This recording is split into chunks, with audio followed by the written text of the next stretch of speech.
Hey guys, Justin here. Today I wanted to do a deep dive into what kills an iRacing series. I've come up with 6 factors that I believe determine the participation that a series ends up getting. Participation as a whole can be very fickle in iRacing because the value from the iRacing game in and of itself does not necessarily come from its laser scan tracks or its up-to-date cars with developer support around the clock. No, I think it mostly comes from the community being able to populate races in any genre of racing at all hours of the day.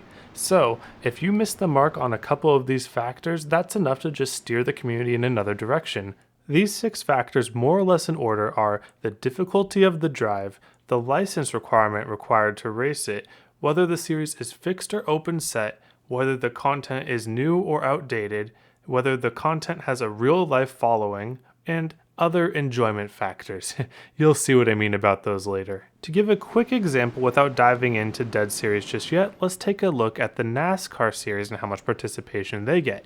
See, usually when everything's the same, the track, the conditions, whatnot, C-Fixed, aka the trucks, will have the most participation. Now this may seem a little weird at first because the NASCAR Cup Series is the most iconic series of them all, but the C-Class C-Fix series has a better license requirement that allows more people to drive, and the truck is more or less easier to drive than the Xfinity car or the Cup car. So let's take these ideas and analyze some abandoned series. The road course series that sees consistently the least amount of participation across all weeks is the Dallara Formula IR series, which is kind of funny with how much I've talked about that on this channel lately. At a more popular track, this series may go official once or twice a week, but other weeks it does not go official at all. So let's take a look at the checklist. The Formula IR checks off every box on this list except for enjoyment factors, aka it feels like you're driving a car at the very least. But the difficulty that it has to drive, you have to be a B-Class road license to drive it. It's an open set series. It's been superseded by the Formula 1 car in the W13 or previously the W12. And then also there is no real life following because it doesn't exist in real life. It was always going to be doomed in a world where iRacing gets a real updated Formula 1 car, but even before that happened, the other factors really pushed it out of the mainstream in iRacing almost on arrival. Speaking of dead on arrival, I want to focus on 2 other road course cars that are a lot newer to iRacing, but still see some of the least amount of participation, and off the top of your head you might know what I'm talking about. And this is where the other enjoyment factors caveat really comes into play, because with this series in particular, the Porsche Mission R Challenge series, it has everything going for it, right? It's a fairly popular car, it looks cool, the Formula E has a decent following, it's a fixed series, it's for D-Class, it should have decent participation at the very least. But it only splits 1 or 2 times per week, and why is that? It is because of its god-awful sound. Even riding on board with this thing makes me think I'm back in middle school and somebody in the back of the class is playing the Stealth Tone app and burning everybody's ears except the teacher is too old to hear them. And yes, it's true to real life. It's exactly how it sounds in real life, and that's great, but the problem is people don't want to race it for that very reason, so its realism was its own downfall at the end of the day. On a similar note, let's take a look at the Stock Car Brazil. It's not the most followed series, but you would think that it would have a decent following, at least with the Brazilian community on iRacing. And then it's a C-Class license series, which shouldn't be the end of the world for it. It's a stock car, so it should be easy enough to drive, but let's take a look at what you see out the window of this car.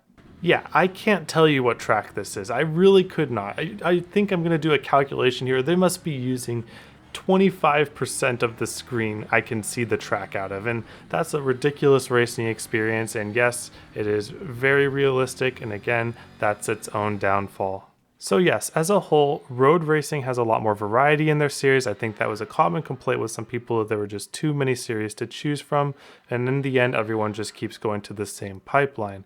But there are also dead series on the other types of racing as well on iRacing. Moving on to Oval, there are 2 series that without fail split only once to twice every week and at the same times, and this is pretty interesting because it turns the series more into like a league. But what are the series? Well, they are the Silver Crown series and the Sprint Cup series. These two series have a lot going against them, and they share a lot in common that make it very surprising that there's even a dedicated racing base at all. Because they are difficult to drive, a fairly high license requirement, but not the worst. They're both open set series, very old content that hasn't been majorly updated in a while, and a very small real life following to go along with them. But one of those factors there, the outdated content, is actually its saving grace to keep the dedicated fan base on board. Because both these series drive on the V6 tire model. Yeah, you might have thought that the V6 tire model was dead. We've been talking about V7 forever, but guess what? The V6 tire model lives on in a few certain cars, and some of those that still see official racing to this day are the Silver Crown series and the Sprint Car Cup series. If you came into iRacing during the pandemic and you want to feel that feeling of ice racing that you hear all the old timers talk about, throw a Silver Crown and a 1.5 mile track and you'll see what they're talking about.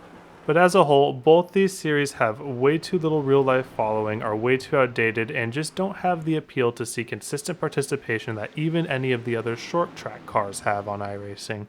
But moving on to the type of racing that sees the most trouble with participation out of all the iRacing types, and that is dirt road racing. Because dirt road racing doesn't quite have the real life following that the other types of racing do to have a dedicated base to populate a lot of series. And even with the limited series list that dirt road racing has, you still have a few series that are almost completely dead, and the worst offender of those is the Pro 2 off-road iRacing series.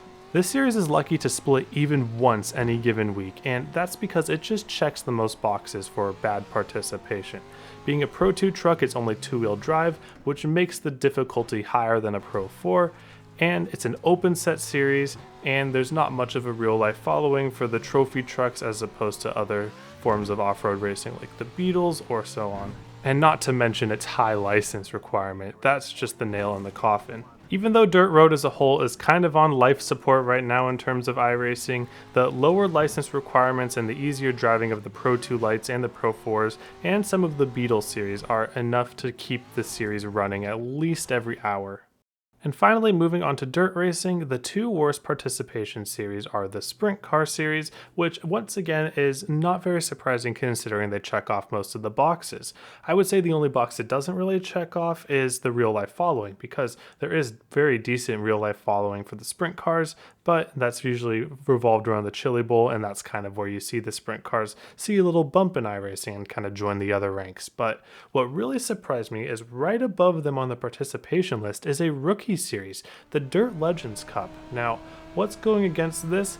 It looks to me like the lack of a fixed series probably hurts it, but other than that, that probably isn't enough to excuse it for being a rookie series.